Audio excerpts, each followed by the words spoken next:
The air at the annual Beaumont Foundation Gala was thick with the scent of money and magnolias. At its glittering center stood Robert Beaumont, the charismatic heir to a corporate empire, his smile as polished as his $1,000 shoes. On his arm was Penelope Reed, a woman whose beauty was as sharp and brilliant as the constellation of diamonds around her neck, a gift, the whispers said, from Robert himself. Everyone who mattered was there, celebrating Beaumont prestige. But the most pointed whispers weren't just about the brazen affair. They were about the woman who wasn't there, his wife, Catherine, 8 months pregnant, and conveniently tucked away at home, supposedly for her own well-being. But Catherine Beaumont was not at home.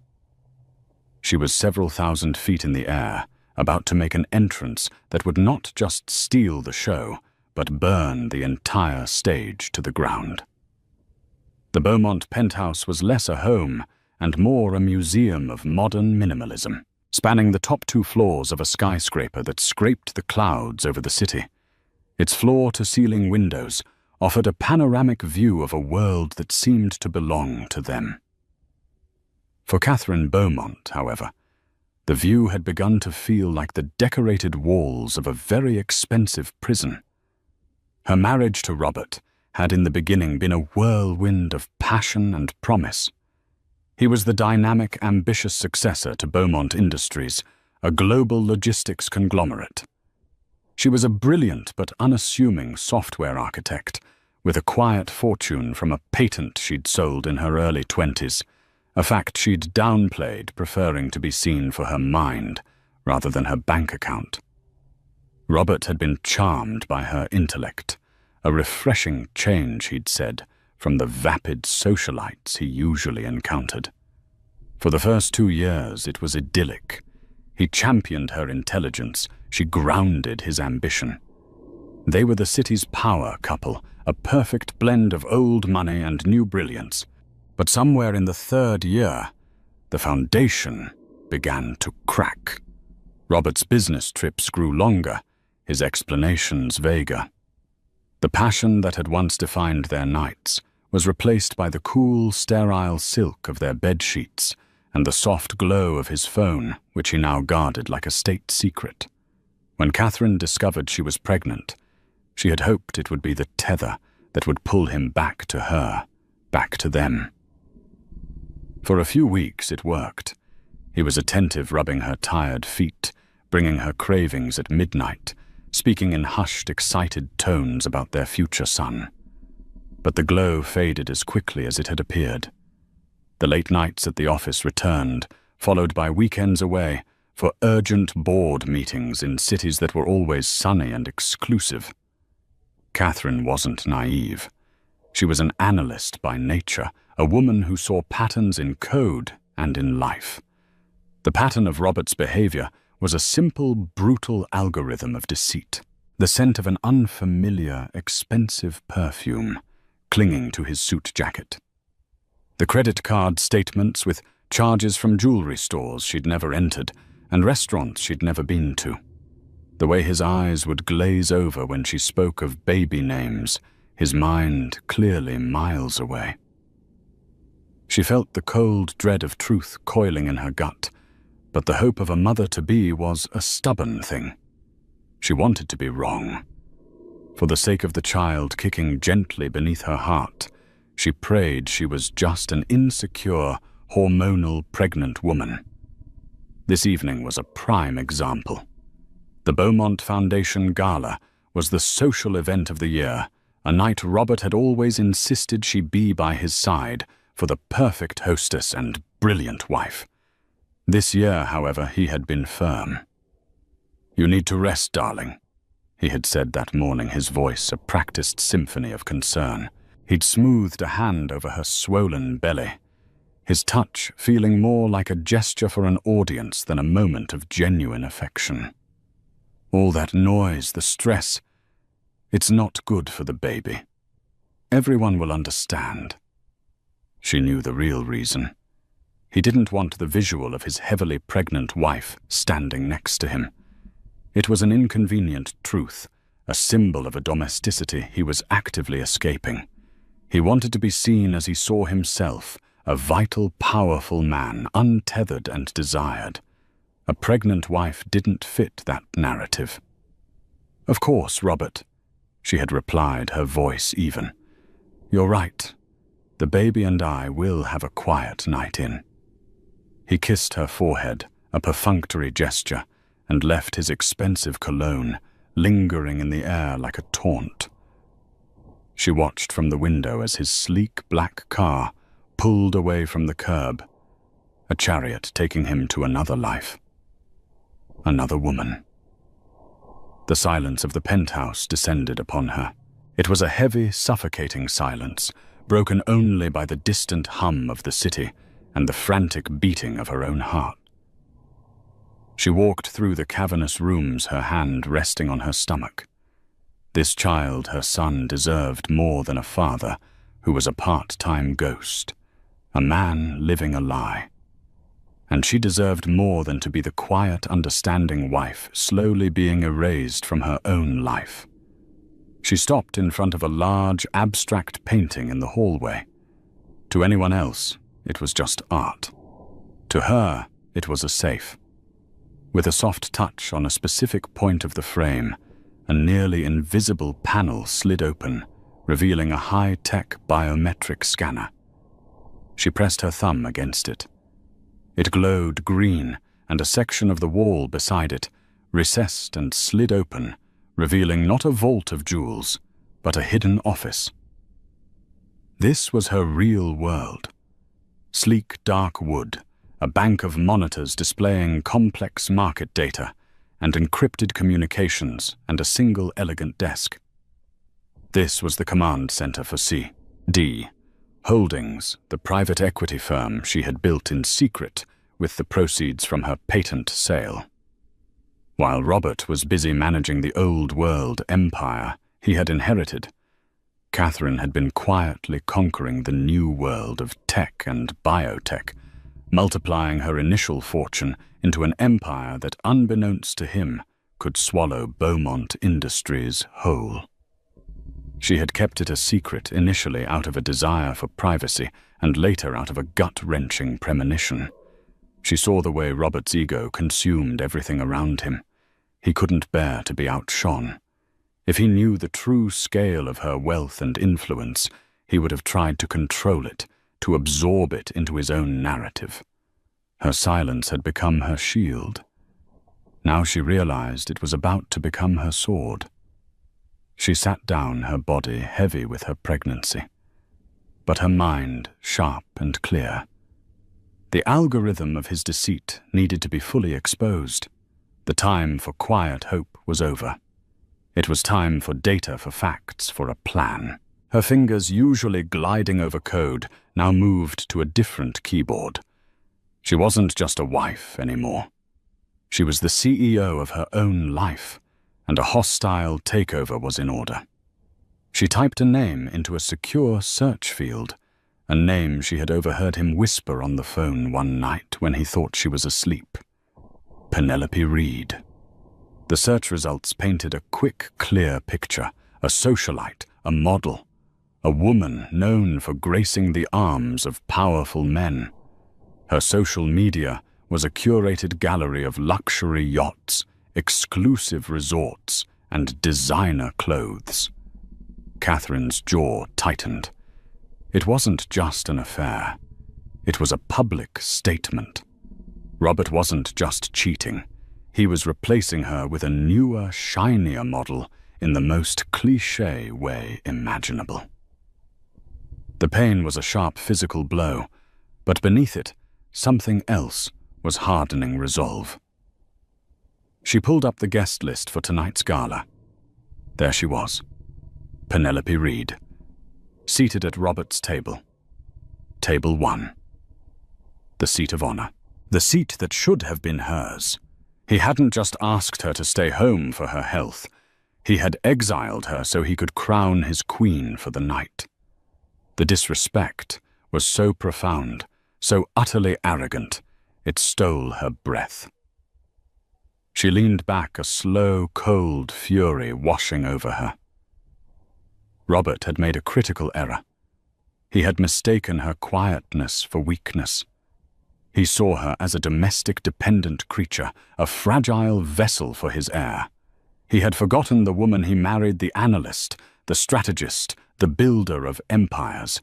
He thought she was sitting at home, barefoot and pregnant. He had no idea she was sitting in a command center with the resources to track his every move, unravel his every lie, and dismantle his entire world. The gala was his stage. He intended to be the star. Catherine looked at the monitors at the digital ghost of her husband's secret life, and a new plan began to form. He wanted a show. She would give him a show. A grand finale he would never forget. The next few hours were a blur of focused intensity. Catherine operated not with the frantic energy of a scorned woman, but with the cold, methodical precision of a CEO executing a critical operation. The first step was to confirm the narrative she was building to replace suspicion with irrefutable proof. She engaged a discreet private investigation firm she kept on retainer for corporate due diligence through CD Holdings. Their reputation for speed and invisibility was legendary, and their price tag was astronomical. To Catherine, it was a rounding error. Her instructions, sent via an encrypted channel, were simple and direct. Full surveillance on Robert Beaumont and Penelope Reed. I want a complete dossier. Financial transactions, communication records, travel manifests, everything. I need it in 4 hours. The response was immediate. Consider it done, Ms. Davenport. They used her maiden name, the name under which she had built her empire. It felt right. It felt like her own. While the investigators went to work, Catherine began her own dig. Robert, in his arrogance, had linked some of his personal accounts to their shared home network. He assumed she would never have the skill or the audacity to look. He was wrong on both counts. Within minutes, she had bypassed his flimsy security protocols and was inside his personal cloud storage. It was a digital treasure trove of his betrayal. Photos of him and Penelope in Cabo, their arms around each other on a private beach, the sun setting behind them. Photos from a ski trip in Aspen. Penelope wearing a Beaumont Industries ski jacket, a smug smile on her face. It was a complete parallel life he had been living, funded by the company his family had built, and which she, as his wife, was technically part owner of. Then she found the receipts. The first was from a high-end jeweler, Van Cleef and Arpels. The purchase, the Galaxy diamond necklace. The price tag had 6 zeros. The delivery address was a luxury condo downtown, an address that did not belong to them. A quick property search confirmed the owner, Penelope Reed. The condo had been purchased 3 months ago by a shell corporation, a corporation Catherine's financial software quickly traced back to a subsidiary of Beaumont Industries. He hadn't just bought his mistress a necklace. He'd bought her a home using company funds. This was no longer just infidelity. This was embezzlement. The second receipt was from a bespoke Italian tailor, a custom-made tuxedo for Robert. The notes specified a rush order to be ready for the Beaumont Foundation Gala. He had been planning this night, his grand debut, with Penelope for weeks.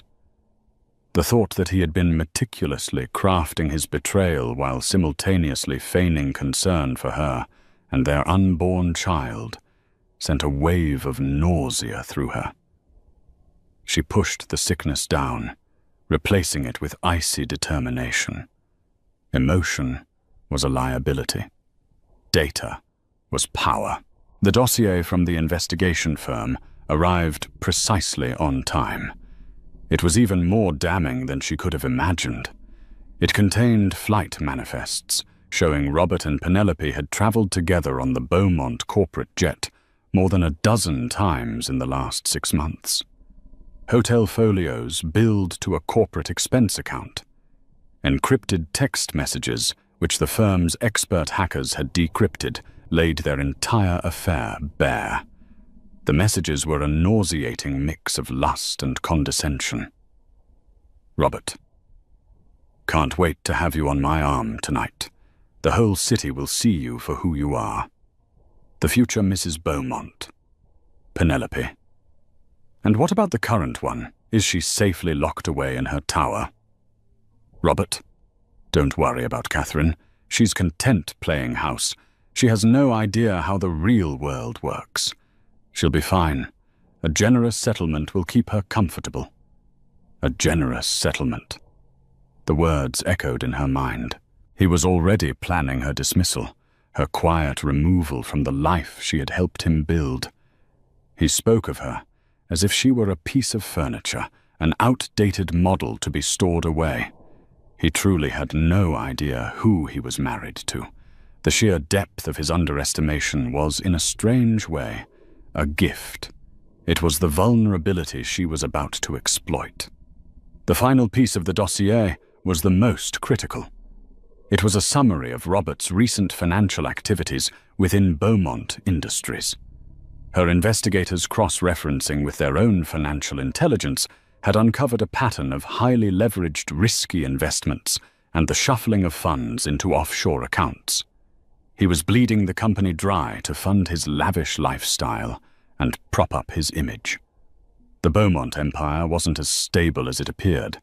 It was a house of cards, and Robert was a reckless gambler, betting it all on his own ego. Catherine printed the most damning documents: the receipt for the necklace, the deed to the condo, the incriminating text messages, and a concise summary of his financial malfeasance. She placed them in a sleek leather portfolio. These were not just pieces of paper, they were weapons. Her phone buzzed. It was Fiona, her fiercely loyal executive assistant at CD Holdings. Everything is in motion, Catherine. Fiona's calm voice said through the speaker.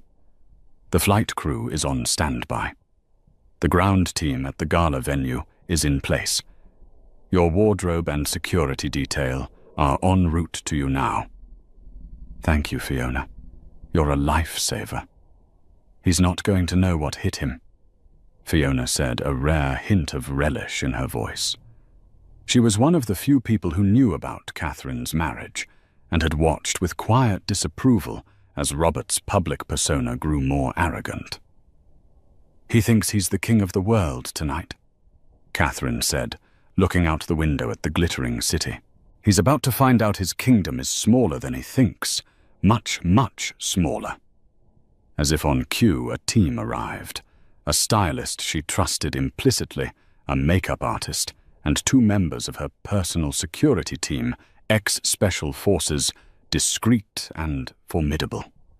They moved with quiet efficiency, transforming her living room into a prep station. The stylist unveiled a gown that was the antithesis of everything Penelope Reed represented. It was not flashy or revealing. It was a custom-made creation in a deep midnight blue silk that draped over her pregnant form with regal elegance. It was sophisticated, powerful, and utterly commanding. It was the dress of a queen, not a mistress.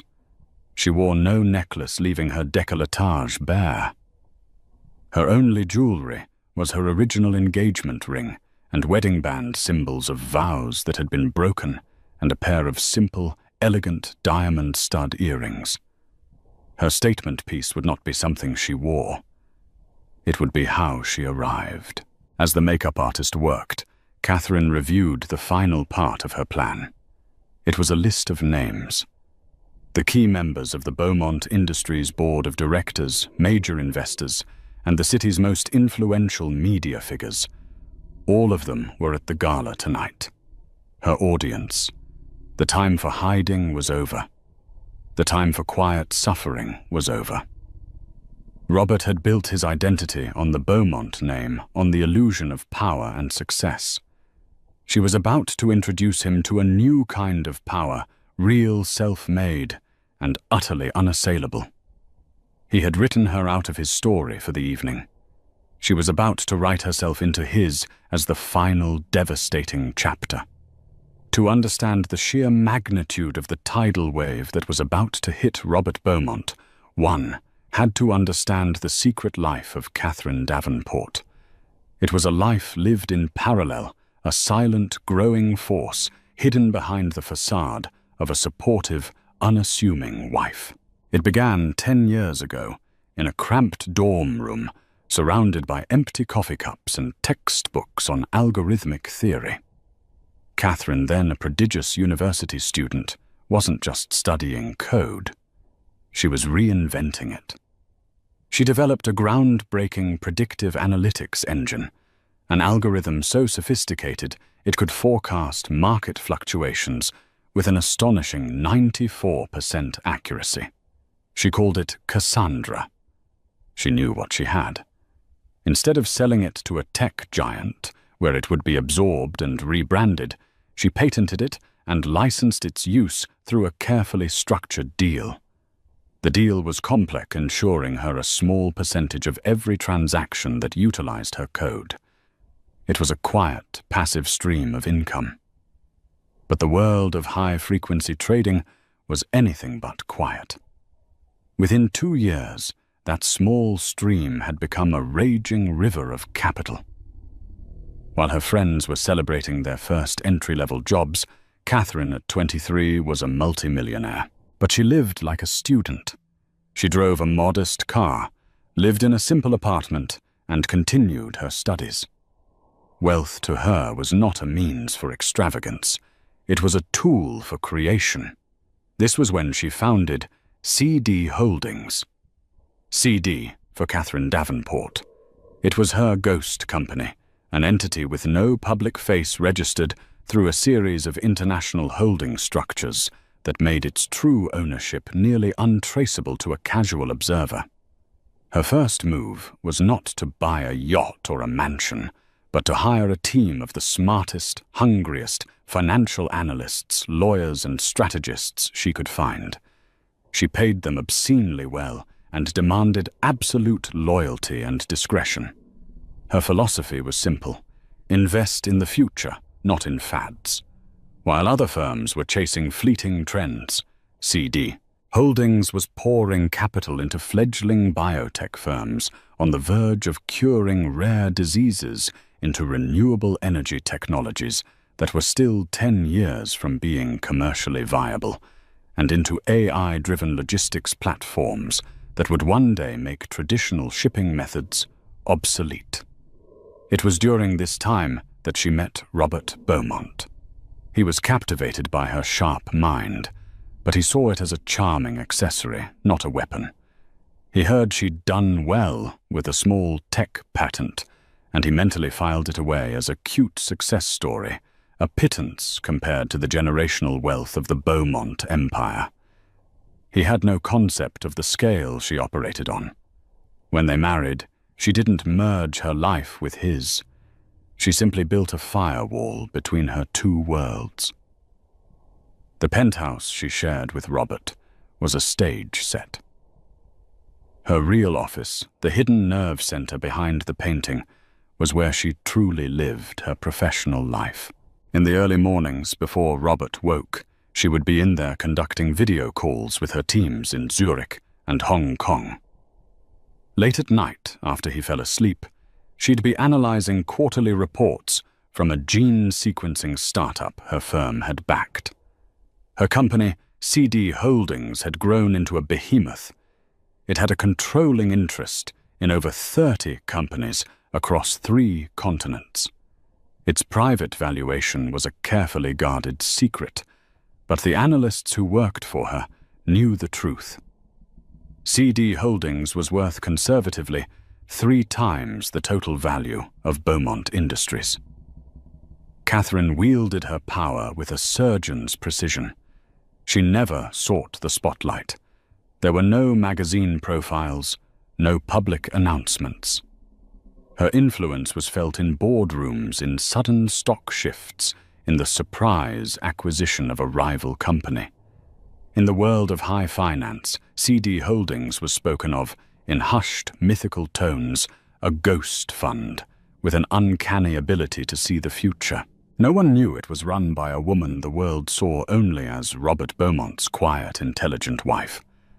This secrecy was at first a preference. Now it was her strategic advantage. Robert's world was built on public perception, on the Beaumont name, on the illusion of unassailable strength. He paraded his wealth. He put his name on buildings. Catherine's power was the opposite. It was invisible, silent, and therefore completely underestimated. As she prepared for the gala, she made a series of calls from her hidden office, her voice calm and authoritative. Fiona, liquidate our position in Omnicorp and begin a phased acquisition of shares in Phoenix Logistics. Use the Raptor Fund. I want a 5% stake by morning. Phoenix was Beaumont Industries' biggest competitor. Initiate the Storm Protocol. I want the full opposition research file on every member of the Beaumont board compiled and ready for distribution. I need leverage points on each of them. Financial, personal, everything. Contact Antoine. Tell him I need him and his team at the gala. I want high-definition footage of everything, especially the board members' reactions. This needs to be documented. Antoine was a former investigative journalist who now ran her corporate media strategy team. Each command was a chess piece moving into position. Robert thought he was playing checkers, moving his king and queen around for show. Catherine was playing a three-dimensional game he didn't even know existed. Her greatest asset was not just her money, but her information network. The Cassandra algorithm had evolved. It now scraped and analyzed not just financial data, but global news, social media trends, and private intelligence reports, giving her a real-time predictive map of the corporate world. It had flagged the instability in Beaumont Industries months ago. It had shown her Robert's reckless spending, his siphoning of company funds. She had known he was a problem long before she knew about Penelope. The affair was not the disease. It was merely a symptom of the deep-seated rot of his ego and arrogance. She looked at a live satellite image on one of her screens. It showed a sleek silver Gulfstream G650 sitting on a private runway just outside the city. Her jet, the Odyssey. It was a flying office equipped with the same secure communication technology as her command center. Robert knew she had access to a private jet through her family inheritance as he thought of it, but he imagined it was some small chartered plane she used occasionally. He had never seen the Odyssey. He had no idea it was a symbol of her true autonomy. Tonight, the Odyssey would not be just a mode of transport. It would be a declaration of independence, a declaration of power. The stylist put the finishing touches on her hair, a simple but elegant chignon. The makeup artist gave a final nod. Catherine stood up, the midnight blue silk flowing around her. She was no longer just Catherine Beaumont, the wronged wife. She was Catherine Davenport, the founder and CEO of CD Holdings, a self-made billionaire, a silent titan of industry. She walked out of her hidden office, the wall sliding shut behind her, sealing her secret world. She placed a hand on her belly, feeling the strong, steady kick of her son. This was for him, to show him that his mother was not a victim. She was a force of nature. Robert had wanted her to stay home, to be small, to be invisible. But a storm was not something you could lock in a penthouse. A storm was coming for the Beaumont Foundation Gala, and it was about to make landfall. The Beaumont Foundation Gala was in full swing. Held in the grand ballroom of the city's most historic hotel, it was an exercise in performative philanthropy. Crystal chandeliers, each the size of a small car, cast a golden glow over the 1,000 or so guests. The clinking of champagne glasses and the murmur of polite, strategic conversation formed the evening's soundtrack. At the center of it all, Robert Beaumont held court. He was in his element, moving through the crowd with an easy confidence, a hand on a senator's back, here, a shared laugh with a banking CEO there. He was a master of the room, and the room was the epicenter of the city's power structure. And on his arm, a vision in crimson, was Penelope Reed. Her dress was a daring, figure-hugging sheath of red silk that left little to the imagination. Around her neck, the galaxy diamond necklace glittered malevolently, catching the light and the envious stares of everyone it passed. She was a beacon of defiance, a walking, talking trophy of Robert's conquest. "Robert, darling," a portly real estate developer boomed, clapping him on the shoulder. "Daring of you, I must say. Where's Catherine tonight? Feeling under the weather?" Robert smiled, a smooth, practiced expression of concern. "The pregnancy has been a bit taxing on her," he said, his voice laced with false sympathy. "The doctor's orders were strict, complete rest. She was heartbroken to miss it, of course, but the baby's health comes first." Penelope, standing beside him, offered a small, demure smile. "It's so important to be careful at that stage," she added, her voice dripping with insincerity. Her hand tightened on Robert's arm, a subtle act of possession. The lie was so effortless, so convincing, that the developer nodded in understanding. Of course. Family first. Well, you're doing a fine job of representing the Beaumont name tonight." His eyes flickered to Penelope and the diamonds, and a knowing smirk played on his lips. This was the narrative Robert was carefully crafting, the dutiful husband forced to attend his own gala without his ailing pregnant wife, accompanied by a close friend to keep his spirits up. It was a flimsy, transparent lie, but in a room built on such deceptions, it was accepted with a nod and a wink. He was getting away with it, and he was reveling in the audacity of it all. His confidence swelled with every handshake, every toast.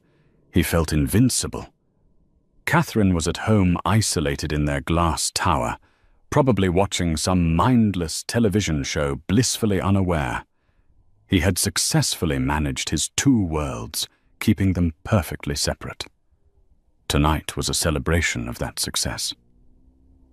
Gregory Roberts' longtime friend and a senior VP at Beaumont Industries pulled him aside near the Raw bar. "Rob, are you sure about this?" he murmured, his eyes darting nervously towards Penelope. "This is bold. The board members are all here. They're noticing." Robert waved a dismissive hand. "Gregory, relax. It's the 21st century. People have affairs. Besides, Penelope is good for the brand. She's vibrant, exciting. She gets people talking. She's not your wife." Gregory countered, his tone serious. "Catherine is respected. She's class. This..." He trailed off, gesturing vaguely at Penelope, who was now taking a selfie with a B-list actor. "This is a liability. Catherine is yesterday's news," Robert said, his voice dropping to a cold whisper. "She's become domestic, predictable. This company, this life, it needs forward momentum. It needs passion. I'm making a change. The board will come around once they see the benefits." Gregory looked at his friend, truly seeing the depth of his delusion for the first time. Robert had surrounded himself with yes-men for so long that he had lost touch with reality. He genuinely believed his own hype. "Be careful, Rob," Gregory warned. "Hubris is a hell of a thing." Robert just laughed, a rich, confident sound that echoed his self-assurance. He clapped Gregory on the back and moved on, leaving his friend shaking his head. The culmination of the evening was to be Robert's keynote speech, A 10-minute address celebrating the Foundation's charitable work, but more importantly, cementing his own image as a benevolent corporate leader, a pillar of the community. As the Master of Ceremonies began the introduction, Robert gave Penelope's hand a final squeeze. "Wish me luck," he whispered. "You don't need it," she purred back. "You own them. You own this whole city." He walked towards the stage, the applause washing over him like a warm tide. He felt a surge of pure power. He looked out at the sea of faces, the powerful, the wealthy, the influential, all looking up at him. His world in perfect order. His mistress at his table, his wife at home, his empire at his feet. He stepped up to the podium and tapped the microphone. Thank you," he began, his voice resonating through the ballroom. "It's an honor to welcome you all here tonight to celebrate the work of the Beaumont Foundation." Meanwhile, 20 miles away, Catherine was making her final preparations. She stood at the steps of the Odyssey, her security detail forming a discreet perimeter. The jet's engines hummed with a low, powerful thrum. Inside, Fiona was on a secure video call from the command center. "We're patched into the hotel's security feed. He's on stage now," she reported. "Antoine's team is in position. All assets are green. Are you ready?" Catherine took a deep breath, the cool night air filling her lungs. She looked up at the silver fuselage of her jet, a machine built for speed, power, and purpose. It was a reflection of herself. She felt a profound and sudden calm. The fear and hurt had been burned away, leaving only a core of unshakable resolve. "I'm ready," she said, her voice steady. "Tell the pilot to begin our final approach. And Fiona." "Yes." "Patch the air traffic control communications for the heliport into the ballroom's sound system. I want them to hear me coming." A slow smile spread across Fiona's face. "Consider it done. Godspeed, Catherine." Catherine nodded and ascended the stairs into the luxurious cabin of the jet. She sat in a plush leather seat and fastened her belt. Through the window she could see the city lights spread out below her, like a carpet of scattered diamonds. Diamonds, far more brilliant than the ones dangling from Penelope Reed's neck. Robert was giving a speech about the Beaumont legacy. She was about to give him a lesson in her own. The jet began to move, accelerating down the runway, a silver bullet aimed at the heart of her husband's gilded world. Robert was hitting his stride. The speech was a masterpiece of corporate rhetoric, filled with words like legacy, community, and future, all delivered with his signature blend of humility and authority. He spoke of building bridges, not walls, and of the responsibility that came with great fortune. The irony was lost on him, but not on the few like Gregory, who watched with growing unease. "And so as we look to the next decade," Robert continued, his voice swelling with practiced passion, "Beaumont Industries is not just investing in commerce, but in character. We are building a future, not just for our shareholders, but for our children." It was at that moment that a strange sound began to bleed through the ballroom's state-of-the-art sound system. At first, it was just a faint, crackling static.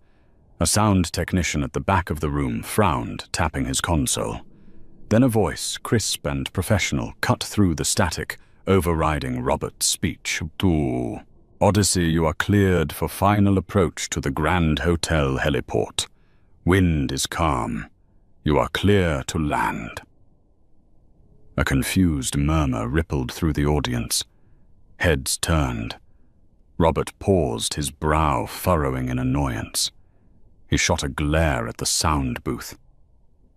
"If we could get that sorted out," he said into the mic, forcing a smile. The technician was frantically trying to kill the feed, but it was being piped in from an external encrypted source he couldn't override. Another voice, this one female, smooth as silk and utterly calm, responded over the speakers. "Roger that, tower. Odyssey is on final approach. ETA 2 minutes." The murmuring grew louder. The Grand Hotel had a rooftop heliport, but it was reserved for emergencies and the occasional head of state. Who in the world was arriving by private aircraft in the middle of their gala? Robert tried to regain control. As I was saying, he started, but his voice was drowned out by a low, powerful thrumming that began to vibrate through the entire building. It was a deep, resonant hum that grew steadily in volume, the unmistakable sound of powerful jet engines, not the whump-whump of a helicopter. A jet. It was impossible. No jet could land on a rooftop helipad, unless it was a VTOL, a vertical takeoff and landing jet, a piece of military-grade technology so rare and expensive in the civilian world as to be almost mythical. The vibration intensified. Crystal glasses on the tables began to tremble. Every eye in the room was now wide, looking up at the ceiling, as if expecting it to crack open. Robert's speech was forgotten. His composure was cracking. What was happening? This was his night, his stage. Outside the Odyssey, a custom-modified marvel of aeronautical engineering was executing a perfect computer-assisted vertical descent.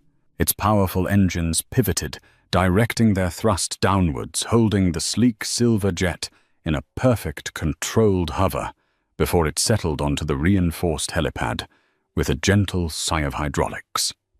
Inside the ballroom, the doors at the far end swung open.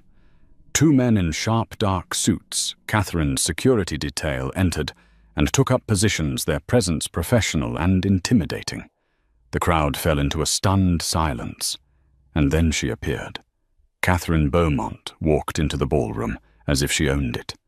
The midnight blue silk of her gown flowed around her, a river of elegance. Her pregnancy was not a vulnerability, but a statement of regal maternal power.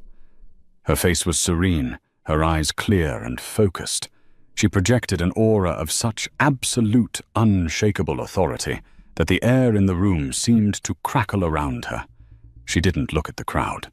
Her gaze was locked on one person, her husband standing frozen on the stage, his face a mask of disbelief and dawning horror. The silence was broken by a collective gasp. Whispers erupted like wildfire. "Is that Catherine? I thought she was sick. My God, did she just arrive in that thing to look at her. She looks incredible." Penelope Reed at table 1 shrank in her chair. The crimson of her dress suddenly seemed garish, her diamonds tawdry. She was a cheap imitation, standing in the presence of the genuine article. She looked from Catherine to Robert and back again, her face pale with shock and sudden gut-wrenching fear. Catherine walked slowly, deliberately down the central aisle. Her path was a straight line to the stage. People didn't just get out of her way. They seemed to press back, creating a wide corridor for her, as if acknowledging the passage of true power. She stopped at the foot of the stage, looking up at Robert. The entire room held its breath. This was a confrontation of epic proportions, a public spectacle beyond anyone's wildest imagination. Robert finally found his voice, a strained, choked whisper into the microphone. "Catherine, what are you doing here? I told you to rest." Catherine's lips curved into a small, cold smile. She didn't raise her voice. She didn't need to. Her words, calm and precise, carried across the silent room. "You're right, Robert," she said, her voice like chips of ice.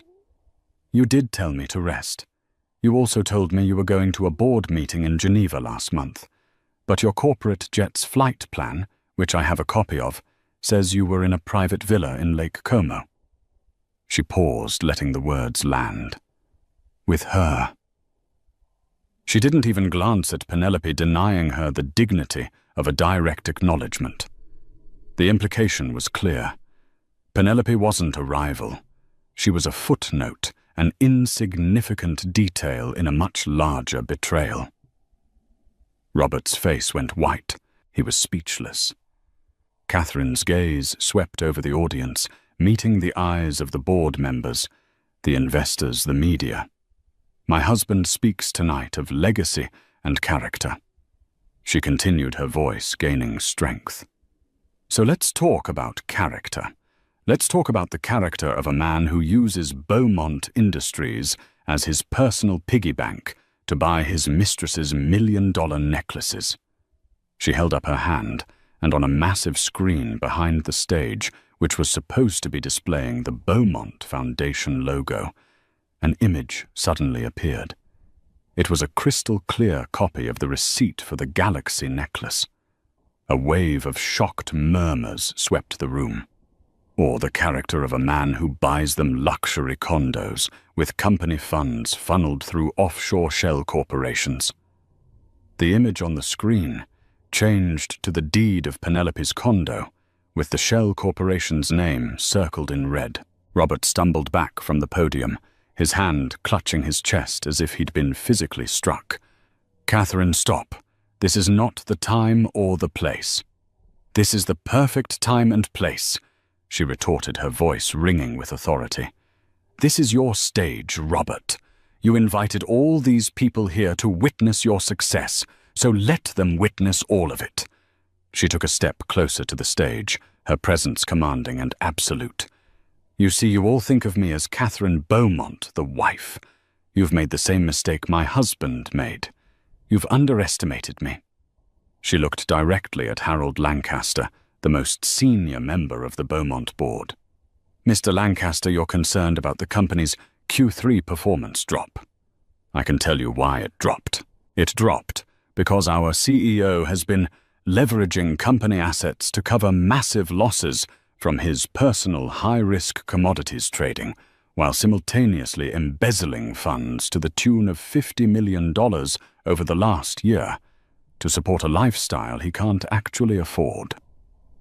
The screen behind her flickered again, now displaying a complex but damning flowchart of money transfers from Beaumont corporate accounts to a series of offshore entities. The ballroom erupted.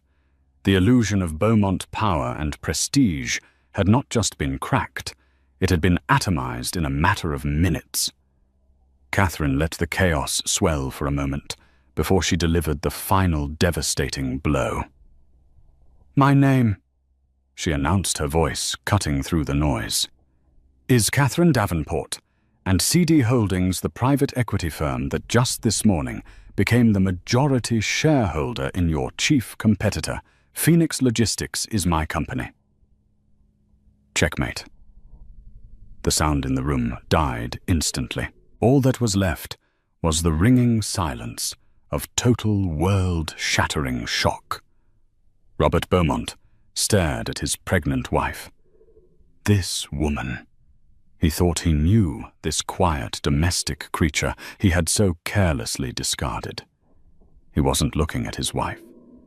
He was looking at the woman who had just destroyed him. The silence in the ballroom was a living thing, heavy and absolute. For a long-stretched moment, no one moved. No one spoke. The only sound was the faint hum of the chandeliers. The images on the screen behind the stage, the receipts, the deeds, the money trail remained a digital testament to Robert's ruin. Robert stood on the stage, a statue of a man. The blood had drained from his face, leaving it a sickly, waxy grey. His charismatic smile was gone, replaced by a slack-jawed expression of utter incomprehension. He looked at Catherine, but it was as if he was looking at a stranger, an alien being who wore his wife's face. The intricate web of lies he had so carefully woven had been torn apart with such brutal efficiency that his mind simply couldn't process it. Catherine, her part played, turned from the stage. She did not give her husband a final, scornful look.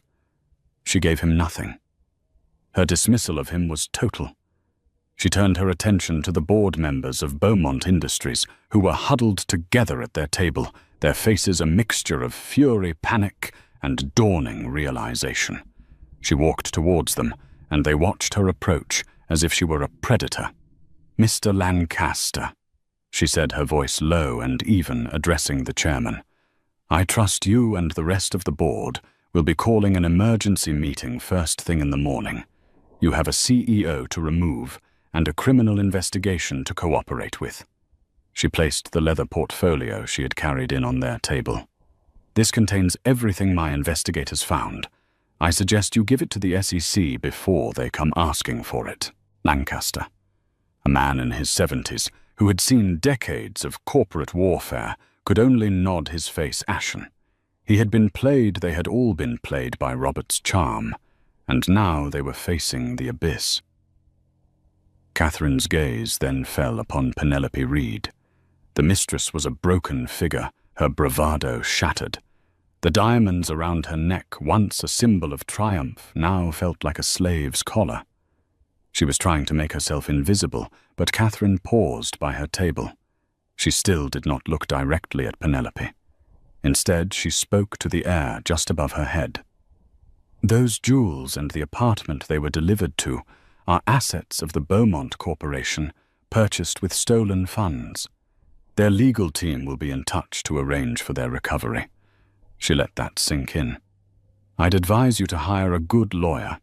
You're a material witness in a major fraud case."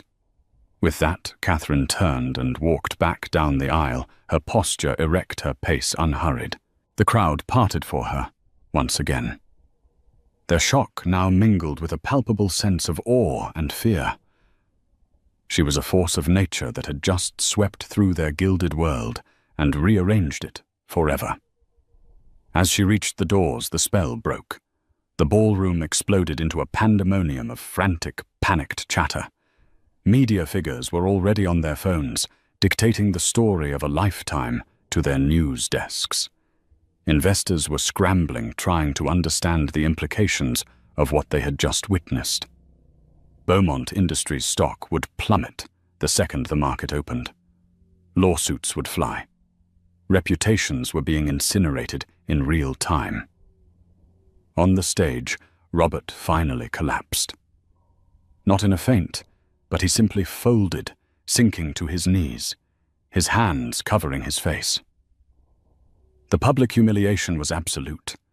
He had lost everything: his company, his reputation, his freedom, his wife, his unborn child, in the space of 10 minutes, on the very stage he had chosen for his coronation. Gregory, his face etched with a mixture of pity and disgust, was the only one who went to him. He put a hand on his friend's shaking shoulder. "It's over, Rob," he said softly. "It's all over." Catherine didn't look back. Her security team escorted her out of the ballroom and into a private elevator that took them directly to the rooftop. The Odyssey was waiting its engines, softly idling its cabin lights, a warm, welcoming glow against the dark sky. As she stepped back into her jet, the chaos of the ballroom faded away.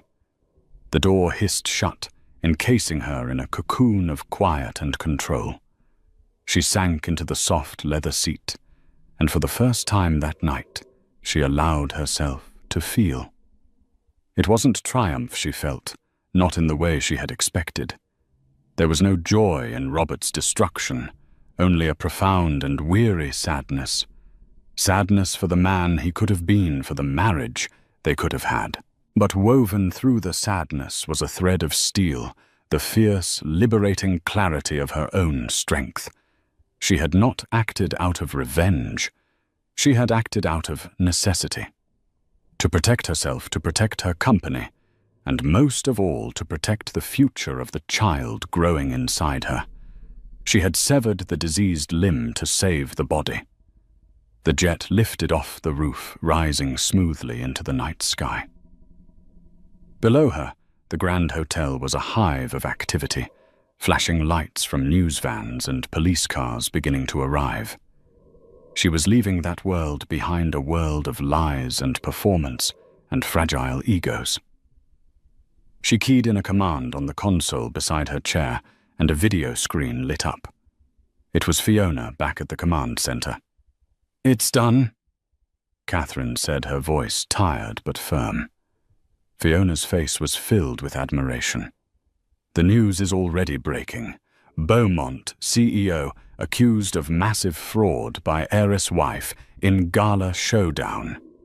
They're calling you the Phantom CEO. They're all scrambling to figure out who Catherine Davenport is." "They'll know soon enough," Catherine said. "Let's prepare the official press release for CD Holdings for the morning. It's time to step out of the shadows." She ended the call and looked out the window as the jet banked, turning towards her private estate in the countryside, a sanctuary of peace and privacy far from the city's glare. She placed a hand on her belly. The baby kicked a small, reassuring thump. She was not just Catherine Beaumont or Catherine Davenport anymore. She was a mother, a creator, a survivor. She had faced the greatest betrayal of her life, not by crumbling, but by rising. She had taken the ashes of her marriage, and from them, she was building an empire for her son. The night was over, but her new day, their new day, was just beginning. 6 months later, the world was a different place. The name Beaumont was now synonymous with scandal. Robert, convicted of massive fraud based on Catherine's irrefutable evidence, was serving a 15-year prison sentence.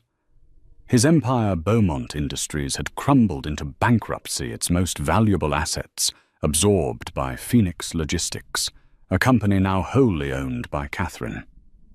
Penelope Reed, after returning the diamonds and testifying against her former lover, had vanished into obscurity, a footnote in a story that was now legendary. Catherine Davenport, however, was just beginning. She had stepped out of the shadows, rebranding her vast holdings as Davenport International. The Phantom CEO was a phantom no more, but an icon of resilience whose story was a masterclass in strategy. Her new headquarters was not a sterile city skyscraper, but a sleek, sun-drenched campus built in harmony with the rolling hills surrounding it. It was here in her corner office that she now divided her attention between quarterly reports and the soft coos of her 4-month-old son Nicholas, who rested peacefully in a bassinet beside her desk. He was the center of her new universe, the why behind every decision. Her assistant Fiona entered quietly, holding a tablet. "It's done," she said softly. "The divorce is finalized. You're solely Catherine Davenport now." Catherine nodded, a quiet sense of closure washing over her as she looked at her son. The last tie to her old life was finally cleanly severed. "Thank you, Fiona, for everything."